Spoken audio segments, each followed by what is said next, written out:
Boa noite, meninas. Boa noite, meninas. Quantas estão aqui pela primeira vez? Levantem a mão. Sejam muito bem-vindas. Estamos felizes. Olha só, eu já estou me sentindo tão em casa, Fernanda, tão em casa, eu já estou até dando bem-vindas. Estamos muito felizes de tê-las aqui conosco. O pessoal aí me ajuda com a mídia, por favor. Hoje de manhã, nós conversamos, aliás, nós já estamos conversando desde sexta-feira, né, ontem à noite, e temos dito que o nosso versículo tema desse congresso é: sede perfeitos como perfeito é o vosso Pai. Uma mulher melhor, uma mulher perfeita. E a gente conversou que perfeição é ser inteiro, todas as nossas partes diante de Deus, ainda que falhas. Então, a gente falou de algumas esferas da vida da mulher. A primeira esfera é o ser mulher. Nós somos chamadas, nosso primeiro ministério é ser mulher, servir a Deus como mulher. Depois, hoje de manhã, nós falamos sobre estar presente. Então, primeiro a gente falou sobre ser mulher, depois estar presente aonde? No lar, em casa, com o esposo, com os filhos, com os pais, com irmãos. E agora à noite a gente vai falar um pouquinho sobre fazer. Então, nós já falamos sobre ser, sobre estar, e agora a gente vai falar sobre fazer. Mulher melhor, chamada para fazer a diferença. Hoje de manhã eu conversei com vocês e compartilhei com vocês um pouquinho dos caminhos que o Senhor tem traçado com a gente. Contei que eu e minha família passamos um tempo nos Estados Unidos, um período de Deus para a nossa vida ali. E ali a gente começou um grupo de mulheres, um pequeno grupo, lá chama Small Group, de mulheres na vila onde a gente morava. E cada uma vinha de um lugar do mundo. Todo mundo tentava falar inglês, mas cada uma falava do seu jeito, mas vinha de um lugar do mundo. O Senhor abriu uma porta para que a gente começasse esse trabalho. As mulheres ali vinham acompanhando seus esposos, que iam estudar numa universidade batista, e todas elas vinham já com graduação, já com um emprego certo lá no país delas. Quando chegavam lá, não eram nada, porque não sabiam falar direito, e começavam a se questionar, e às vezes entravam em depressão, ficavam quietinhas. E o Senhor foi colocando isso no nosso coração, e junto com outras amigas, nós fomos batendo de porta em porta, e começamos um momento, um pequeno grupo, com aquelas mulheres, eu participando dele ali, junto com elas, e nós crescemos demais. Em dezembro, nós viemos embora para o Brasil, e esse pequeno grupo acabou. E aí, Deus, para alegrar o nosso coração, em março, mais ou menos, elas entraram em contato, falaram: André, vamos fazer o pequeno grupo pelo Zoom? Então, nós continuamos os nossos encontros pelo Zoom, de 15 em 15 dias a gente se encontra. E aí, eu pedi para que elas... falei que eu estaria vindo para cá, e eu pedi para que algumas delas mandassem uma mensagenzinha para vocês hoje. Então, queria que vocês conhecessem um pouquinho das minhas amigas, que elas querem mandar uma mensagem para vocês, no vídeo.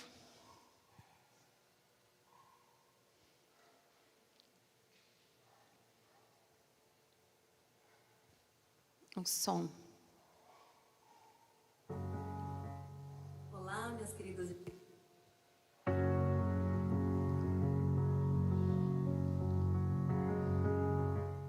Olá, minhas queridas irmãs em Cristo.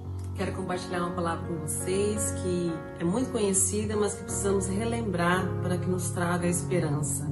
Está em Salmos 23, que diz assim: O Senhor é meu pastor, nada me faltará. Ele me faz repousar em pastos verdejantes.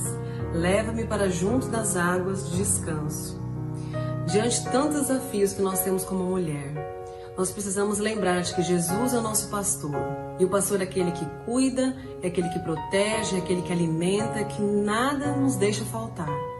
Então, diante de toda dúvida, diante de todas as incertezas que você possa ter, lembre-se que Deus vai suprir tudo que você necessita nesse momento, em qualquer momento da sua vida.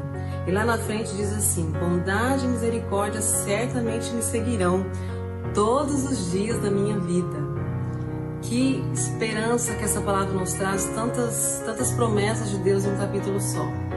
Que mesmo diante, quando você estiver com todos os erros que você possa cometer, diante das suas falhas, lembre-se que Deus é bondoso, Deus é misericordioso para te renovar, para te reconstruir, para te moldar, para ser aquilo que Ele deseja que você seja como mulher, uma mulher segundo o coração de Deus. Então lembre-se que Deus é o nosso pastor, que nada, absolutamente nada vai faltar em sua vida. Amém? Dios te bendiga. Hola, bendiciones. Mi nombre es Karen Tejada, soy dominicana y les hablo desde San Antonio, Texas. Dicen las Sagradas Escrituras que todo ha sido creado para dar gloria y para dar honra a nuestro Creador. Así que siendo partes de la creación, procuremos en nuestro andar, en nuestro caminar, en nuestro hablar, glorificar y adorar a nuestro Redentor, nuestro Padre Celestial. Así que hoy yo te animo y me animo yo también a que nos levantemos, resplandezcamos, seamos fuertes y valientes, porque el Señor nuestro Dios promete en su palabra estar con nosotros donde quiera que vayamos. Josué 1:9. Dios te bendiga. Welcome, Brazilian women. I've been praying for you these last few days, and I'm praying specifically tonight that you would be able to let go and surrender all of your expectations, your stress, your trials, your control, your will, so that you could hear and see what the Lord has in store for you. One verse that I've been praying over you this week has been Zephaniah 3:17, and it says, "The Lord your God is in your midst, the mighty one to save. He will rejoice over you with gladness, and he will quiet you with his love. He will rejoice over you with singing." Be blessed this day and watch and see what the Lord has in store. Hola mujeres, gracias por la invitación y quiero compartir con ustedes algo muy corto pero de mucho valor. Está en la palabra Juan 16:33, Jesús hablando, Jesús diciendo: en mí tendrán paz, porque en el mundo habrán aflicciones, habrán dolencias, y confíen porque Él está con nosotros. Esa palabra nos tiene que dar gozo, nos tiene que dar esa confianza y esa plenitud de que no importa por lo que estemos pasando, Jesús está con nosotros. El buen pastor nos cuida, nos protege como la niña de sus ojos y nos guarda en el hueco de su mano, a cada una, porque somos preciadas para Él. Dios las bendiga y las animo a que confíen en el Señor, no importa en qué momento de su vida se encuentren o en qué situación están. Confíen en Dios porque Él es el que da la esperança. Deus las bendiga. Um abraço. É isso aí. Palmas para minhas amigas, gente. Vocês gostaram delas? Sabe o que eu acho, Fernanda? Eu acho que a gente podia gravar um vídeo para a gente mandar para elas. O que você acha? Vocês topam, gente? Então tá bom. É bom demais a gente receber palavra de ânimo, de encorajamento de outras mulheres, não é? Então vamos fazer isso agora. Vocês receberam um papelzinho azul, não receberam? Quem recebeu, levanta a mão, levanta o papelzinho aí. Jóia. Todo mundo tem caneta? O que nós vamos fazer agora? Você vai olhar para a mulher que está à sua direita. A mulher que está à sua direita. Se você estiver no finzinho da fila, você vai olhar para a próxima direita e vai seguindo. Hoje, gente, já está todo mundo junto também, de novo, né? Os lugarzinhos, tem a turma aqui da bagunça. Então, você vai olhar para a sua mulher que está à direita. Vai tirar um minutinho de oração e vai escrever alguma coisa, algum versículo, alguma palavra de encorajamento. Depois que escrever, vá até ela, entregue para ela. E faça um soquinho assim, ou então faça um coraçãozinho assim, para a gente não ter problema. Vamos lá? Vamos fazer isso agora? Olhe para a mulher que está à direita.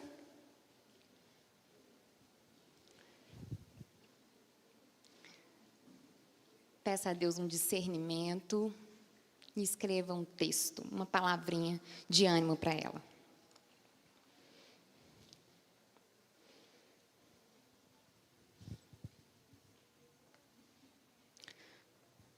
Sem pressionar, 15 segundos, tá bom, gente? Tá sem óculos? Dentro da minha bolsa tem um livro.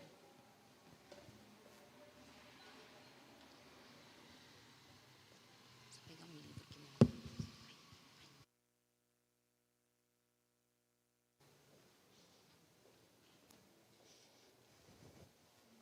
Amém ou misericórdia?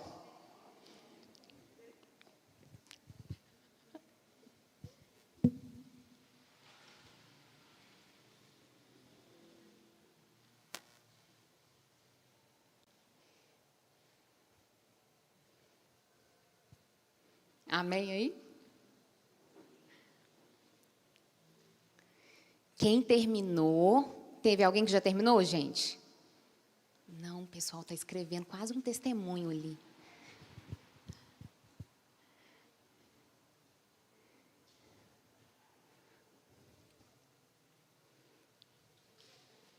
Posso contar só mais 10 segundos? Não? Ô, gente, nós vamos ficar aqui hoje escrevendo, ué. 10, 9, 8. Quem terminou, levanta a mão. Agora tem mais. 7, 6, 5, 4, 3, 2, 1. Amém? Então, vamos levantar. Mesmo que você esteja do lado assim, aglomeradinho, pode levantar, olha nos olhos dessa mulher e entrega essa palavra para ela, que você sabe que Deus colocou no seu coração para entregar para ela.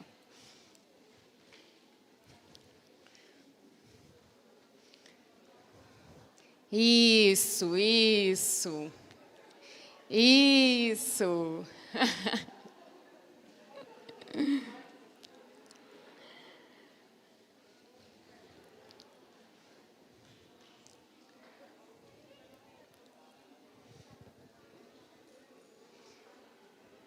Todo mundo recebeu, gente?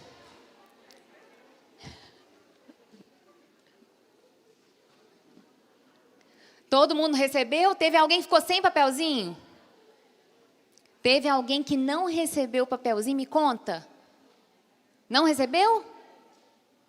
Vocês não receberam aí atrás, gente? Uai, gente. Patrícia socorre, Milene socorre. Vamos escrever um papelzinho ali, ó. É a Cris. Quem mais? Você também não recebeu o papelzinho? Então, olha só. Quantas são? 4. Cadê a Milene? 5. Não, vocês não receberam, alguém não entregou para vocês, não foi isso?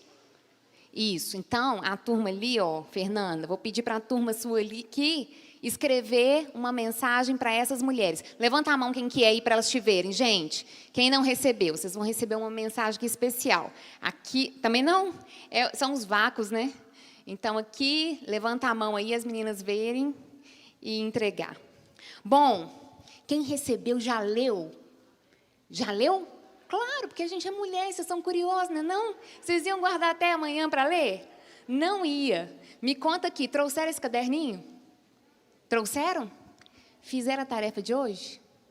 Fizeram? Muito bem, muito bem. Então, ó, a tarefa já para hoje à noite já é com esse bilhetinho que você recebeu. Lembra que a gente falou que isso daqui vai ser uma das pedras, vai ser um memorial para a gente, que você vai guardar. Então, já coloca dentro do seu caderninho aí esse bilhetinho, porque ele vai ficar com você, ok? Depois dessa bagunça toda, vamos começar? Tempos de guerra, tempos de dor. Eu quero começar orando mais uma vez. Pai, obrigada por esse dia, obrigada por essa noite, obrigada por estarmos aqui entre irmãs. Ó Deus, eu te peço, Senhor, que toda distração, toda inquietação, todo medo, toda ansiedade, que possam ir embora e que a gente possa desfrutar de mais um momento contigo, como nós já estamos fazendo. Obrigada pelos louvores entoados, obrigada por essas mensagens que cada um recebeu, que guardem no coração e saibam que tem irmãs do mundo inteiro que oram umas pelas outras, que pensam umas nas outras e que estão fortalecendo umas às outras, Pai. Obrigada como a moça que cantou, que há alguém que está perto da gente. E o Senhor, às vezes, usa pessoas para estarem perto da gente e falar, você não está sozinho. Obrigada. E que nessa noite a gente possa compreender a Tua palavra, Pai. Em nome de Jesus, amém. Amém? Bom, quando a gente terminou hoje de manhã, terminei passando aquele trecho do filme Quarto de Guerra. E guerra, toda guerra, ela tem duas vertentes. Já está no terceiro slide. Já tem duas vertentes. Física, toda guerra que é física, também é uma guerra espiritual. E toda guerra vem acompanhada de uma certa palavra chatinha que a gente não gosta de escutar, que é sofrimento. Elizabeth Elliot foi uma missionária, é quem a gente indicou para a leitura do livro dela, Deixe-me Ser Mulher. Ela foi uma missionária americana que foi trabalhar no Equador, e ela e seu esposo foram para lá, passaram um tempo lá, e lá seu esposo foi sentiu no desejo de alcançar uma das tribos, os Aucas, que nunca tinham tido contato com o homem branco. E aí, ele e alguns amigos, 5 outros missionários, entenderam que Deus estava abrindo a porta para eles irem alcançar esse povo. Chegando lá, no primeiro contato deles, os Aucas não entenderam que era um contato pacífico e atacaram eles, e eles acabaram falecendo. Elizabeth tinha uma filhinha, ela era missionária também ali, tinha uma filhinha de 9 meses, e Deus abriu a porta para que ela continuasse o chamado de ir pregar para esses índios. E ela, com a sua filhinha, foi morar no meio dos Aucas. Deus abriu a porta para aqueles que tinham matado o esposo, para ela estar ali, convivendo com ele, perdoando eles.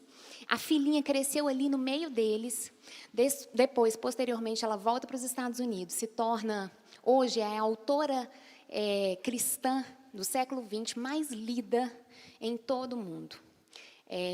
Elizabeth Elliot já faleceu, mas tem uma história muito linda, né? E ela gravou, ela tinha um programa na rádio durante muitos anos que chamava Os Portais da Alegria. Ela encontrou alegria mesmo durante o sofrimento. Mas ela traz uma definição sobre o que é sofrimento muito bonita. Ela fala o seguinte, muito bonita não, muito verdadeira. Sofrimento é ter o que você não deseja ou desejar o que você não tem. Sofrimento, quer dizer, eu acho que isso envolve tudo. Ter o que você não deseja. Se você tem uma doença, você não deseja, você está sofrendo. Se você tem um problema, você não deseja, você está sofrendo. Ou não ter o que você deseja. Se você não tem um emprego, você precisa de um emprego, você está sofrendo. E quando a gente fala de guerra, sofrimento, está sempre acompanhado disso. Perda, luta. Quando eu era adolescente, meu pai me deu um livro. Esse livro aqui, não é exatamente esse, mas esse daqui é uma outra edição. Mas esse livro aqui, chamado Refúgio Secreto. Ele conta a história de uma guerra, de verdade, que aconteceu. É uma biografia, esse livro. Ele conta a história daquela... Pode voltar. Dessa senhora aí, Corrie ten Boom. Ela e sua família viviam na Polônia durante a Segunda Guerra Mundial, uma guerra física, mas também espiritual. Nós sabemos que na Segunda Guerra Mundial, um dos líderes da guerra foi Hitler. E você se lembra o que Hitler fez? Ele mandou matar ou exterminar um povo. Qual povo que ele perseguiu? Os judeus. E o que Corrie ten Boom e a família dela tinha a ver com isso? Tinha a ver que eles eram cristãos. Ali na Polônia, dominada por Hitler, todas as pessoas, as famílias que eram judias, próximas a eles, começaram a ser perseguidos e começaram a ser levados para campos de concentração. E eles começaram a ver, essa família começaram a ver filhos sendo tirados de pais, de mãe, aquele sofrimento todo. E eles falavam, não, a gente não pode ficar sem fazer nada. Eles tinham uma relojoaria. E ali eles resolveram começar a esconder judeus.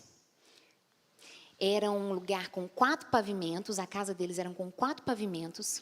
No último pavimento tinha um quarto, e no quarto tinha uma parede falsa, com fundo falso, onde eles começaram a abrigar vários judeus e treinar. Se tocar um soldado alemão, vocês correm e ficam atrás daquela parede. Bom, corre e vai contando a história de tudo que aconteceu com eles e também, paralelamente, contando um pouquinho de como foi a infância dela, como que os pais dela criaram ela. E ela conta que seus pais eram extremamente sábios. Ela fala assim que cada circunstância da vida dela, cada pessoa que nós conhecemos, cada circunstância que nós temos é a preparação perfeita para um futuro que só Deus conhece. Presta bem atenção.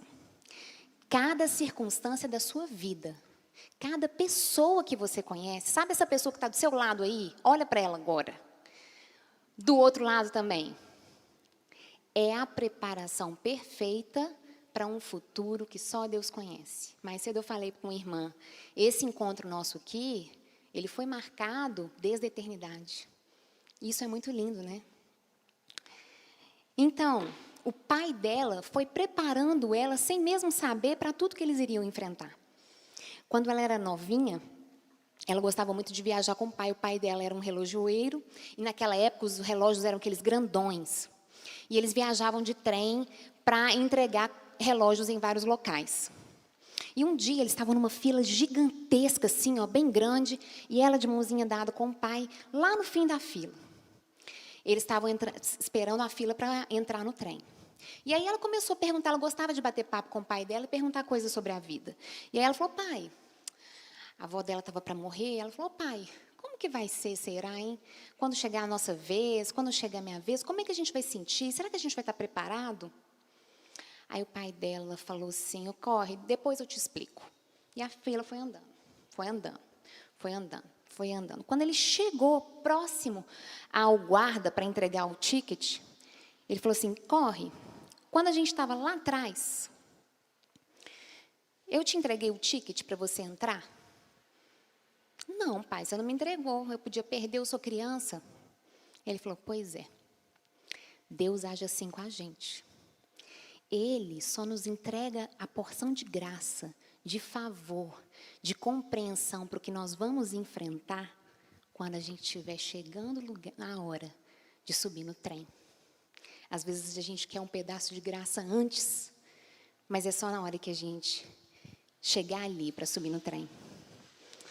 E Corre teve que lembrar disso, que na hora certa, Deus daria o socorro, o escape, o ticket para ela enfrentar o que ela precisava enfrentar. Por quê? Porque escondendo os judeus, um certo dia eles foram denunciados, foram levados presos, seu pai já idoso, 90 anos, ela e sua irmã, que eram solteiras, todos levados para o campo de concentração. Ela, por milagre, conseguiu levar uma Bíblia.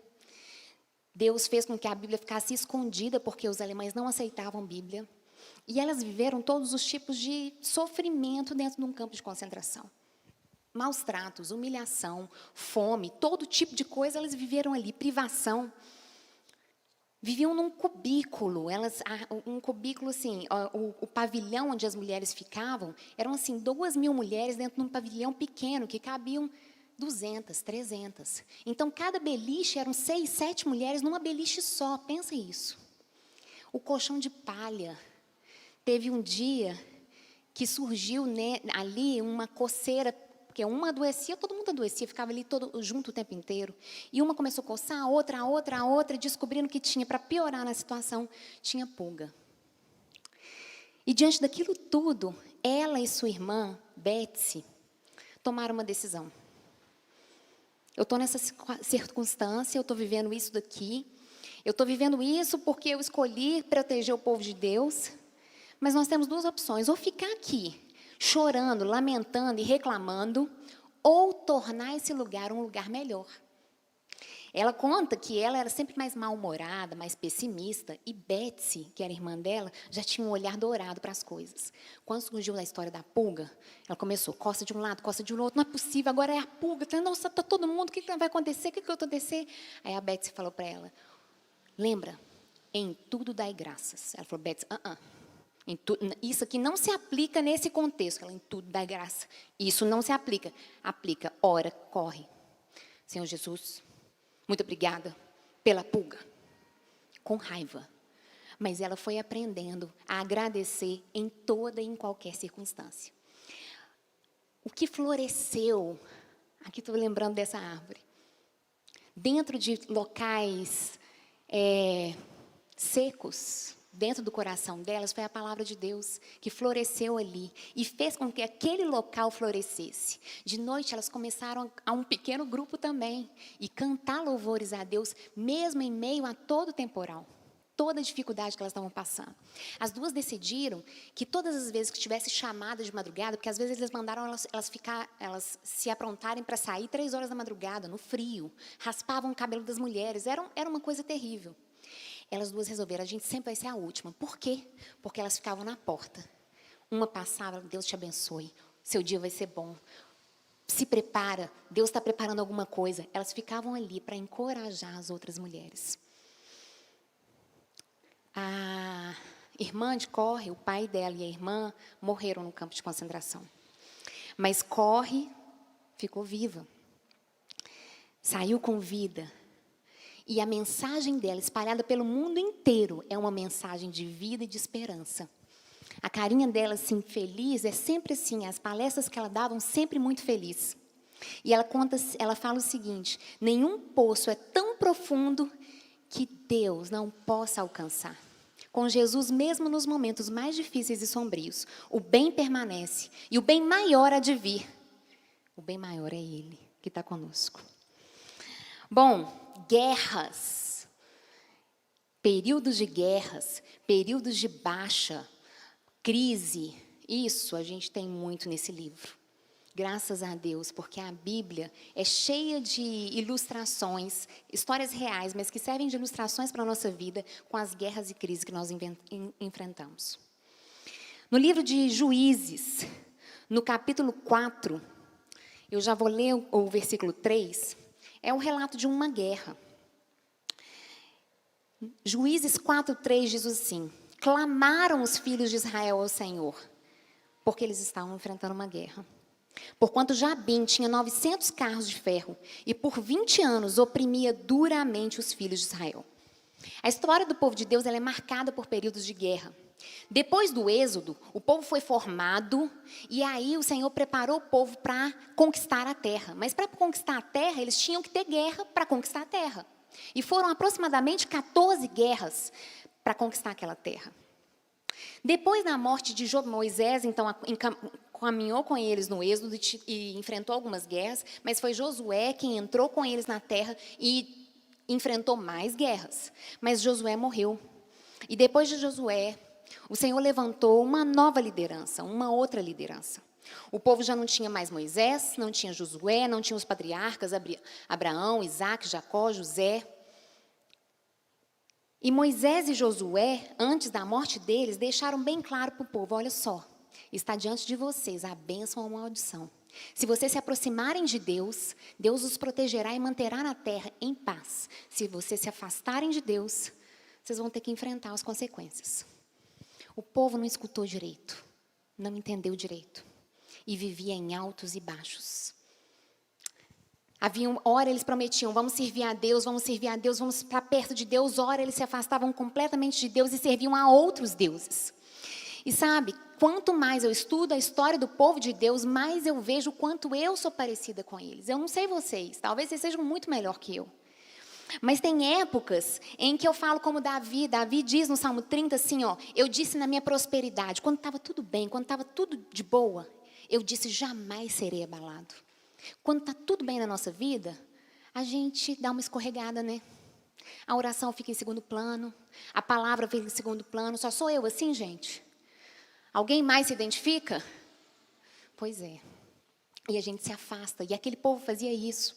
E cada vez que a gente se afasta da mão poderosa de Deus, a gente se expõe aos ataques do inimigo. O livro de Juízes é um livro de levanta um rei, levanta um juiz, Deus coloca ordem, o povo se afasta. entra em guerra. Levanta o juiz, Deus coloca a ordem, o povo se afasta e entra em guerra. Altos e baixos. O livro de Juízes é uma advertência para nós hoje. Pessoal, nós não estamos aqui a passeio, como a missionária Ana Rosira gosta de falar. Nós não viemos ao mundo a passeio. Pessoal, isso aqui não é parque de diversão. Nós não viemos aqui para ficar balangando em gangorra. Nós estamos num campo de guerra. Nós estamos enfrentando um campo de guerra. Uma guerra espiritual. Quando a guerra era física para Israel, mas ela era de fundo espiritual, porque era quando ela se afastava do Senhor. Quando Israel, como nação, se afastava do Senhor, é que enfrentava a guerra. O apóstolo Paulo diz em sua carta aos Efésios, porque não temos que lutar contra carne ou contra sangue, mas sim contra principados, contra potestades, contra os príncipes das trevas deste século, contra as hostes espirituais da maldade nos lugares celestiais. Domingo eu liguei para a Milene para pedir umas coisas para ela, e ela falou para mim: Andréia, está tudo acontecendo de uma vez. Nós estamos precisando orar, porque o negócio está tudo acontecendo de uma vez. É isso, é guerra. Estava um grupo de mulheres preparando um congresso para que Deus falasse, e nosso inimigo não ficou feliz. E levantou problemas, e circunstâncias, e situações, e todas nós sabemos o que é isso, o que é viver isso. Nesse momento aqui, nós estamos numa guerra. Guerra de atenção, guerra de distração, nós estamos numa guerra. E toda vez que a gente pensa em guerra, a gente pensa em homem, em soldado fardado, né? Não sei se vocês pensam em guerra e uma mulher de vestido linda, leve, solta. Não? É linda, linda. Pois é, mas se eu falar que tem uma mulher que estava na guerra, hoje, se você pensar assim, qual mulher que eu falo assim, é uma mulher guerreira que luta tudo e que conquista tudo? A gente vem na cabeça, pelo menos eu venho na minha cabeça, a imagem da Mulher Maravilha. Chiquérrima, poderosérrima, cheia de armas, o laço da verdade. Aquele laço da verdade é tudo de bom. Você joga lá, a pessoa tem que falar a verdade. Ou aquele... Como é que chama aquele negócio? O bracelete. Você já tem algum sobrenome do bracelete? É bracelete de alguma coisa? Não? Ela faz assim com o bracelete, ela se protege de tudo, ela faz tudo. É um espetáculo. A Mulher Maravilha só tem um problema. Ela é de mentira. Ela luta guerras de mentira, e ela é falha. Ela foi inventada. Pode mudar, depois de amanhã pode ser Homem Maravilha e mudou tudo. Mas a Bíblia nos apresenta uma Mulher Maravilha de verdade, que enfrentou uma guerra de verdade, espiritual e física. E o nome dela é Débora, que assim como Corre Tem Bom participou de uma guerra física e espiritual, ela também participou de uma guerra física e espiritual. Débora é a única mulher no livro todo de Juízes apresentada como juíza. Uma liderança feminina numa época de sociedade patriarcal, num tempo de crise. Uma mulher, aqui no Brasil, pensa bem, aqui no Brasil, só no século XXI a gente teve uma, ela gostava de se chamar de presidenta, uma presidente, só agora. Mas Israel, dizem que a Bíblia é um livro machista, mas olha como é que Deus faz. Deus levantou uma mulher, há muito mais de 2000 anos atrás, para ser líder num tempo de crise. O texto é Juízes 4, 4 e 5. E diz assim, e Débora, mulher profetisa, mulher de Lapidote, julgava Israel naquele tempo. Ela sentava-se debaixo das palmeiras de Débora, entre Ramá e Betel, nas montanhas de Efraim. E os filhos de Israel subiam a ela a juízo. O texto apresenta 3 funções dessa mulher. Tem mulher aqui que tem mais de 3 funções? Levanta a mão. Mãe, filha, profissional, amiga, tia. A gente tem um monte, né? A gente é multifunção. Débora também era. E aqui o próprio texto bíblico já está falando. Primeiro, mulher profetiza. O significado da palavra profeta, no original, para alguns estudiosos dizem que a raiz dessa palavra significa ferver, borbulhar. Como se o profeta fosse aquele que fervesse a palavra de Deus, que borbulhasse Deus. Outra tradução, aquele que profere, anuncia a palavra de Deus. Então, a gente sabe que Débora anunciava a palavra de Deus, uma função dela. A segunda função que o texto me fala é que ela era mulher de Lapidote. Débora era uma liderança feminina, em tempo de crise, casada. E o marido dela era honrado por ser casado com ela, porque a Bíblia cita o nome dele, Lapidote, devia ser um homem, ela era valorosa. E a Bíblia não se contradiz. Em Provérbios 31 diz que o homem é honrado, o homem da mulher valorosa é honrado por estar do lado dela. Ela era mulher, ela era esposa, ela tinha os mesmos deveres que a gente tem. E por fim, ela julgava Israel naquele tempo. Ela tinha a função de juíza. A juíza precisava conhecer das leis civis, precisava conhecer das leis que reinavam o país. E era ela quem decidia, quem definia sobre questões. Então, aquele tanto de gente ia até ela para decidir, Débora, a gente deve fazer isso, fazer aquilo. Débora, a gente está nesse impasse. Débora, ela era sábia. Conhecimento da palavra, busca da palavra. Uma esposa valorosa. E alguém sábio para liderar. Quantas Déboras estão aqui que trabalham em casa e trabalham fora de casa, que Deus levantou como liderança feminina. Agora, Débora, muito diferente da Mulher Maravilha, de usar aquela, sei lá como é que chama, aquele colãzinho dela, e o arco e papapá. A roupa que Débora usava era uma roupa diferente. Ela vestiu a armadura de Deus.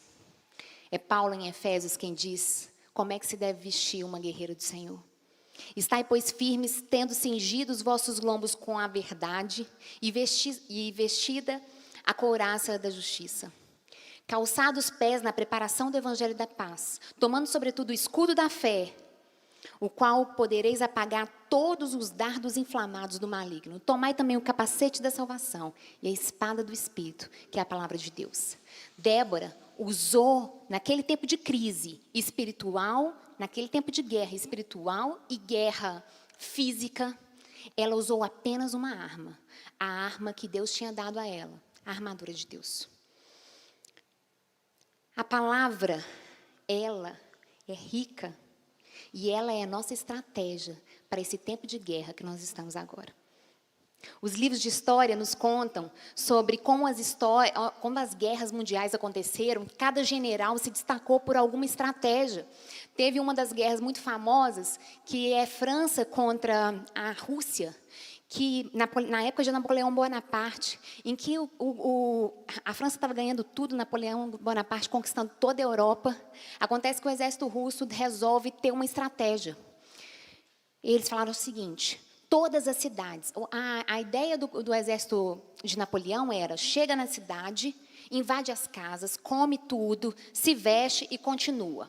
E aí o pessoal da Rússia falou o seguinte: olha só, já que eles chegam e comem a nossa comida, nós vamos fazer o seguinte, nós vamos embora, vamos saindo das cidades, deixar sem nada. Quando eles chegarem na nossa cidade, não vai ter o que eles comerem, não vai ter o que eles vestirem. E a gente está entrando. E assim foi.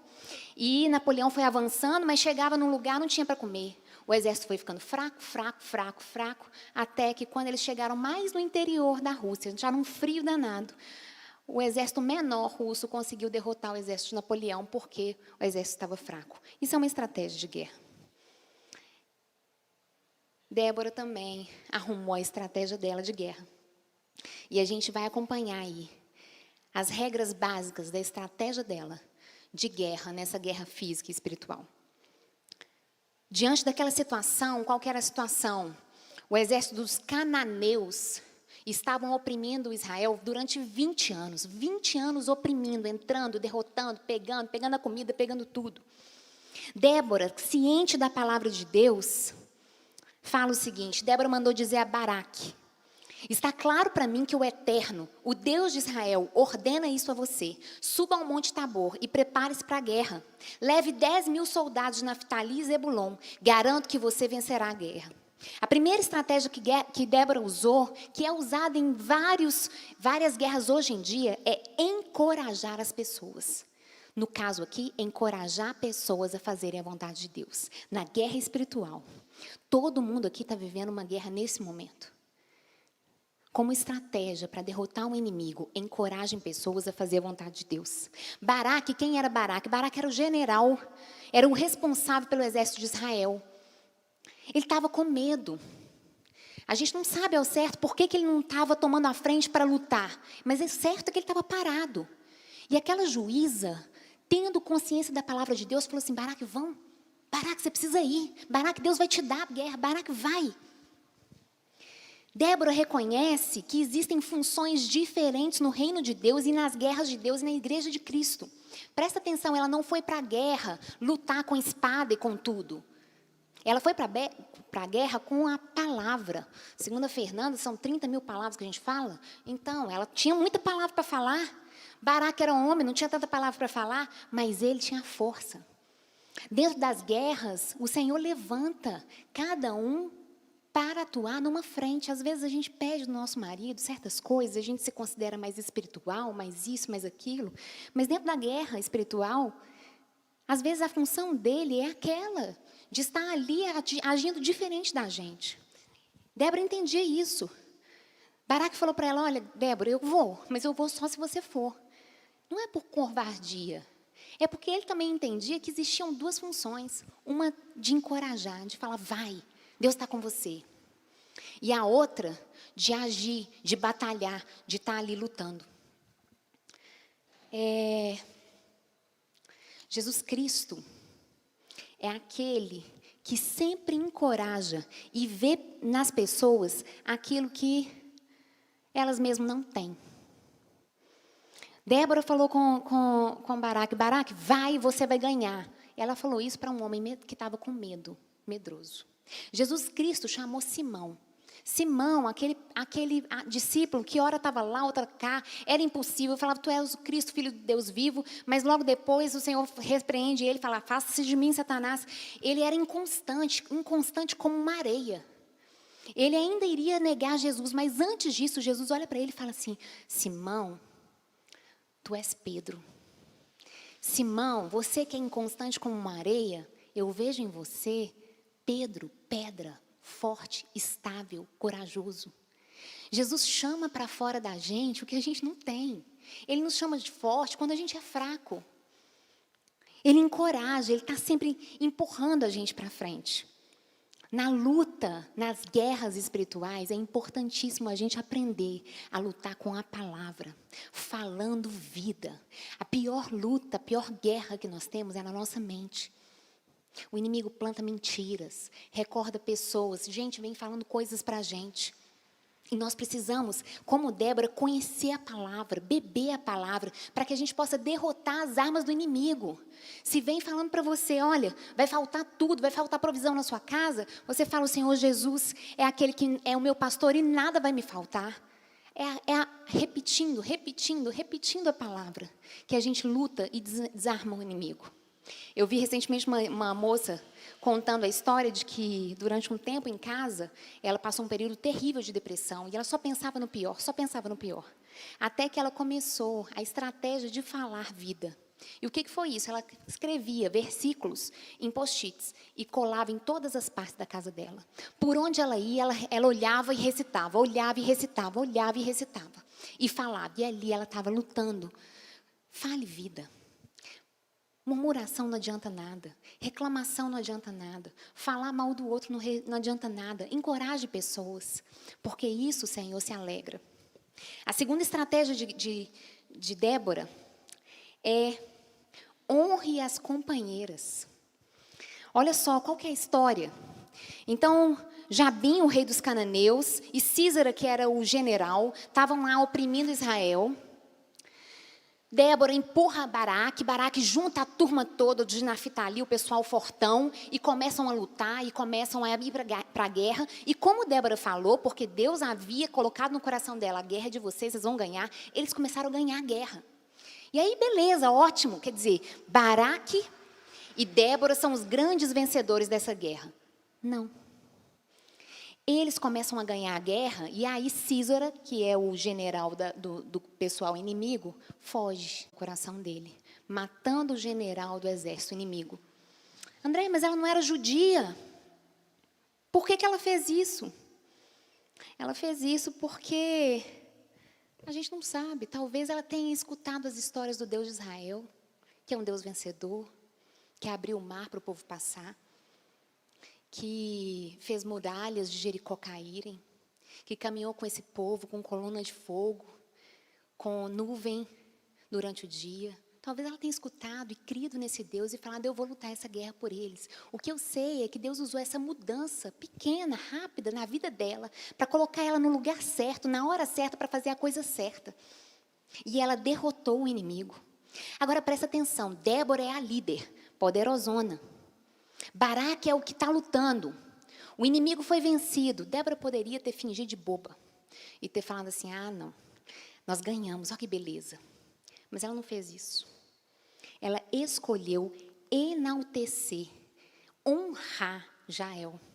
No cântico dela, um cântico conhecido, um cântico de vitória, ela fala, mais bendita entre todas as mulheres é Jael. Olha que lindo. Olha que graça. Mulheres, nós somos tão competitivas. Nós disputamos tanto entre a gente. Débora aqui está ensinando uma coisa linda no reino espiritual. Ela, em vez de falar assim, eu fiz tudo, eu sou a mais bendita, ela fala, Jael. Mais bendita entre todas as mulheres é Jael, esposa de Éber, o queneu. A mais bendita entre todas as mulheres que cuidam do lar. Uma mulher dentro do lar derrotou o inimigo, porque ela tomou a atitude certa.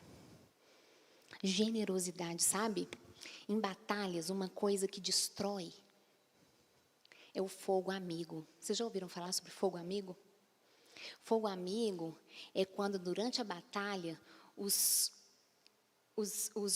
batalhões se confundem e gente de um mesmo lado começa a atirar no gente do mesmo lado.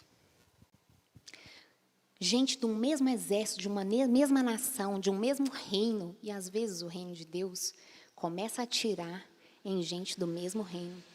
Já ouviram falar sobre isso?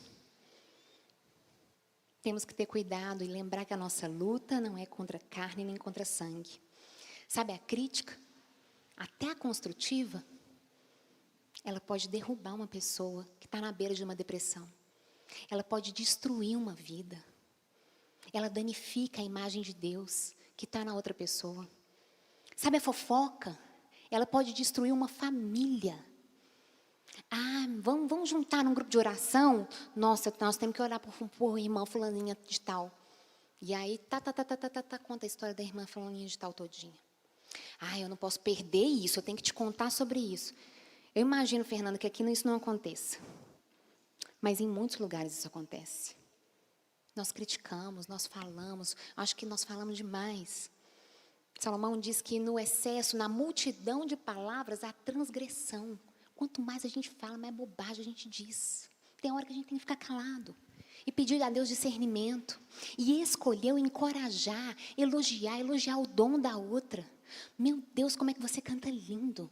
Meu Deus, como que seu cabelo está lindo hoje.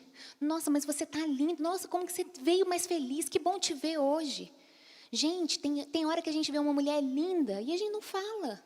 Porque a gente não quer falar. Fala. Porque ela pode estar linda e você está achando assim, nossa, ela está se sentindo. Mas lá dentro, o inimigo está falando um monte de coisa ruim para ela. Eu estou aqui falando para vocês, e quanto tempo o inimigo fala na minha mente, está falando bobagem. Ninguém vai entender nada. Quem mais sabe disso é meu esposo. Cada vez que eu vou falar num lugar é uma luta tremenda. Na mente, guerreando.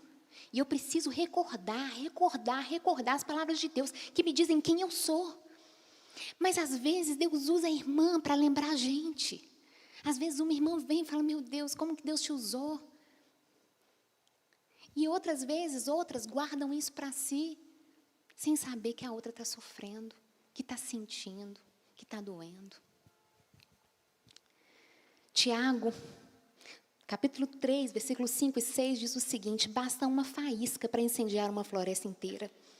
Uma palavra descuidada ou indevida pode fazer o mesmo. Com nossas palavras podemos arruinar o mundo, criar confusões sem fins, essa é a tradução da mensagem. Jogar lama na reputação dos outros e encher o mundo inteiro de fumaça. Uma fumaça que vem das profundezas do inferno. Meninas, nós estamos em luta. Escolham falar a vida e lutar com a boca. Já que a gente fala tanto mais palavra que o homem, que a nossa palavra seja sempre com vida. Falando entre vós com salmos, hinos e cânticos espirituais. Enchei-vos, é isso que Paulo fala. Enchei-vos do Espírito Santo. Como que eu vou me encher do Espírito Santo? Falando a palavra, falando salmos, hinos e cânticos espirituais. André, e se eu não sei a palavra? Vai nela. E lê um dia, e lê outro dia, e põe post-it em tudo quanto é lugar, e lê mais uma vez, até transbordar. Tem pessoas que transbordam a palavra, que tudo só fala de texto bíblico. Por quê? Porque lê isso o dia inteiro, porque vê isso o dia inteiro. Agora, se a gente fica vendo noticiário terrível, fofoca, conversa, a gente vai falar isso. Nós precisamos nos encher daquilo que nos dá esperança, da palavra de Deus.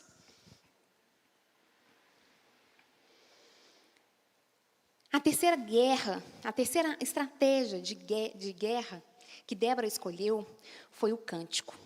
O cântico no livro de Juízes vem só depois da guerra. Mas eu tenho certeza que Débora cantava durante a guerra.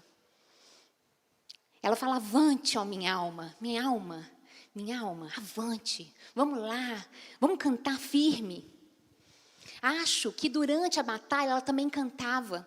A Bíblia nos relata que um outro rei, Josafá, enfrentando uma batalha terrível que ele iria perder, porque o exército inimigo era muito maior, ele orou a Deus e Deus deu uma estratégia para ele. Manda o coral na frente. Pensa aí, gente, estão avisando que vão invadir aqui, Fernanda. Vão aparecer aqui, todo o exército vai invadir esse local aqui. E aí, o que o pastor Anderson vai fazer? Felipe, vem cá. Turma do louvor, vem cá, se põe ali e começa a cantar. Vocês não vão fazer nada, vão pegar em arma, não vão fazer nada, vão cantar. Foi isso que o rei Josafá fez. Colocou o coral na frente e foi cantando, o Senhor é bom, a misericórdia dele dura para sempre, o Senhor é bom, a misericórdia dele. Foram marchando. Quando chegaram lá, o exército já estava derrotado. Porque enquanto eles cantavam, aquele exército inimigo foi derrotado. O louvor tem um poder extraordinário nas guerras nossas mentais e espirituais. É a expressão de gratidão a Deus. Eu me lembro que em 2015, meu pai teve um câncer. Foi descoberto no meu pai um câncer. Avançado, estágio 4 no intestino.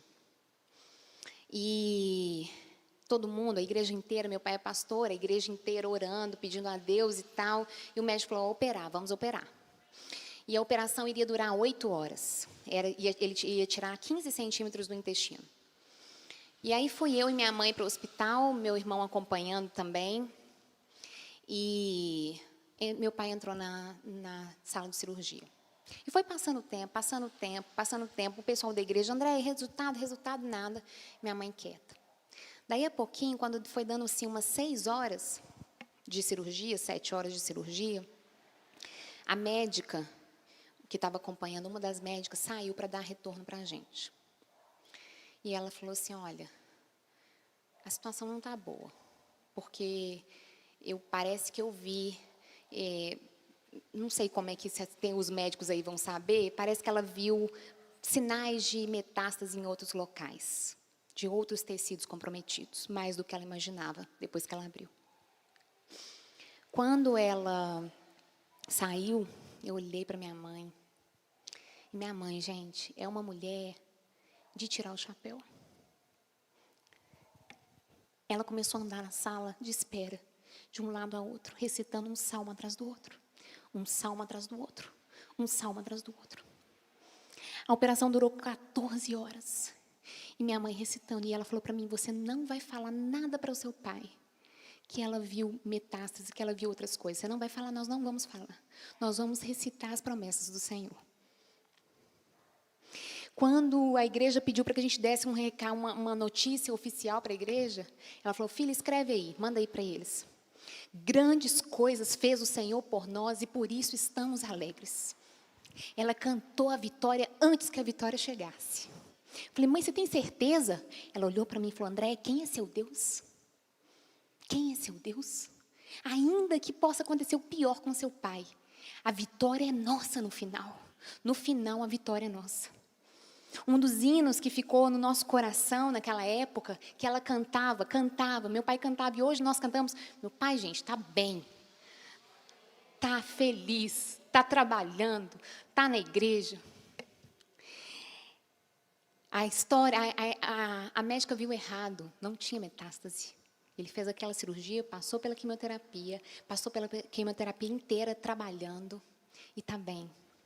Mas ela cantava, porque sei quem tenho crido, também sei que é poderoso para fazer infinitamente mais.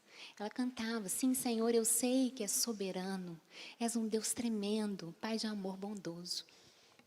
Eu vi. Paulo e Silas cantaram na prisão e aconteceu um terremoto. Durante as guerras, o Senhor diz, através de Davi, no Salmo 22, 3, que Deus habita em meio aos louvores. Então, você quer entrar numa guerra, louve, cante. Eu gosto muito, tenho que falar baixinho aqui, de uma música da Cassiane. Não sei se alguém aqui conhece a Cassiane, cantora. Ela é meio animada, né? Mas eu gosto de cantar ela. Fala assim, Deus vai na frente abrindo caminho. Ordena os anjos para contigo lutar. Ele trabalha para o que nele confia, caminha contigo. Erga suas mãos, sua bênção chegou. Comece a cantar com muito louvor, com muito louvor, com muito louvor. Nossa bênção maior já chegou. O Filho de Deus veio ao mundo, morreu para nos salvar, nos redimiu de todo o pecado. A gente não está esperando o melhor que há por vir. O melhor já veio e já está na nossa vida. Independente. E mais, seja qual a guerra que vier, nós já sabemos qual é a vitória. A trombeta soará. A trombeta soará. E os mortos em Cristo ressuscitarão. E o nosso corpo corruptível será transformado em incorruptível. E nós iremos para o céu com Ele. Esse é o final da história. Está escrito no livro. É só ler Apocalipse, você vai saber qual é o seu final. O final da sua guerra, o final da sua luta. Enquanto isso, enquanto estiver na vitória, cante, cante, cante. Uma outra cantora que eu gosto também, Eishla. Algum tempo atrás eu conheci uma música dela que falava assim, Deus está me ensinando a adorar. E aí ela vai falando, Deus está me ensinando a adorar. E ela conta onde que Deus está ensinando ela a adorar. No deserto, na prisão, na pobreza, na escassez, na seca do sertão, no calor do deserto, no mar que foi aberto, naquele projeto que nunca deu certo, nos enlutados que choram seus mortos, no escombro de um terremoto, nas ruínas de um muro caído, no choro da mãe que perdeu o seu filho querido. Nesses locais dá para adorar. A própria Eishla perdeu um filho. E depois que ela perdeu o filho, ela cantou uma outra música. Se ele quiser, Ele ressuscita mortos, Ele faz o impossível, tudo porque Ele é Deus. Mas se Ele não quer que aconteça do meu jeito, eu declaro que eu aceito. E agora o milagre sou eu. Quando Ele não quer fazer do nosso jeito, o milagre é a gente vai continuar louvando, porque a guerra é dele. Sabe, agora é com a gente. André, eu precisava de uma palavra para mim, eu queria uma palavra para mim, mas você está falando que é para eu encorajar outros, cantar para outros, cantar na guerra. Comecei falando sobre a Segunda Guerra Mundial e quero terminar falando sobre ela. Um outro homem, durante a Segunda Guerra Mundial, Viktor Frankl, escreveu um livro chamado Em Busca de Sentido. Ele era judeu, foi preso, foi para o campo de concentração e também sobreviveu. Ele era psiquiatra, e ali no campo de concentração, ele foi reparando o seguinte, as pessoas que conseguiam sobreviver ao campo de concentração eram aquelas que tinham um sentido e um propósito na vida. E o propósito era cuidar de outros. Quando ele foi liberto e voltou a trabalhar em hospital, porque ele era um médico psiquiatra, ele inaugurou um tipo de tratamento diferente.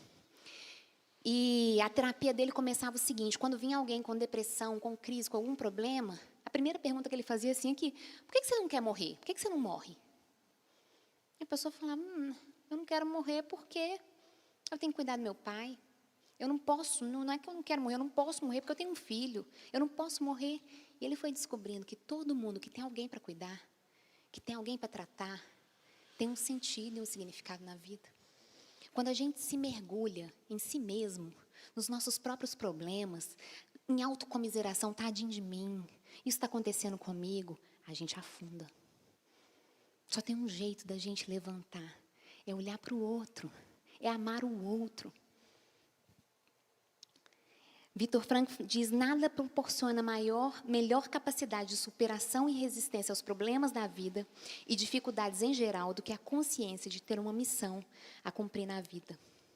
Corre e sua irmã sobreviveram ao campo porque uma cuidou da outra e cuidou das prisioneiras. Débora sobreviveu à guerra porque resolveu encorajar. Já imaginou se ela soubesse da palavra de Deus e não falasse nada para Baraque? Eles iam passar oprimidos mais 20 anos por aquele povo.